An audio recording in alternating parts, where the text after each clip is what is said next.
It's a fast and furious trading week. Let's get to it with Jared Levy.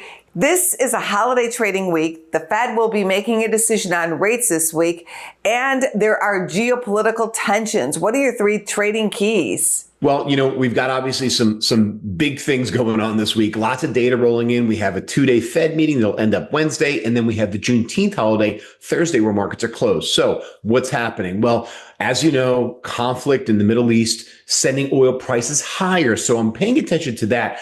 I don't believe that oil is going to stay high and, all year, and it's going to impede, both inflationary numbers as well as, a lot of the stocks that are in that sector. What I do believe is for now, I think it's going to stay a little elevated. Obviously, there's a lot to sort out these tensions, but don't go all in on energy here. So I'd be really careful. A lot of folks getting excited about it. I don't know how excited I would be long term, because remember, there's still a lack on the demand side. Don't forget that. The other thing I was saying, and I've talked about this past several weeks, is that I believe that inflation's been coming down. We saw that last week with CPI and PPI, right? So again, just general theme, we want to hear what the Fed has to say.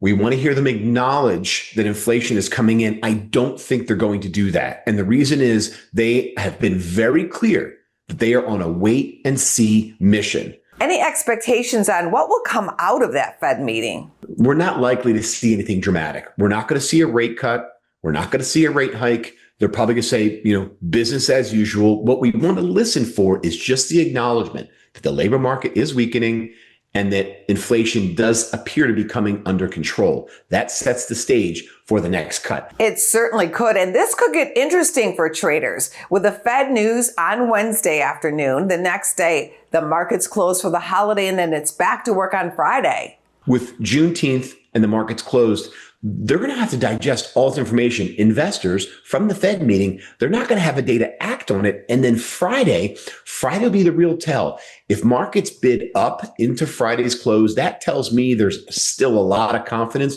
and maybe we should remain bullish here. So again, lots of things to tell. Keep my eyes really close on the Fed. And again, don't get big with oil and energy here. It could be a little bit of a head fake.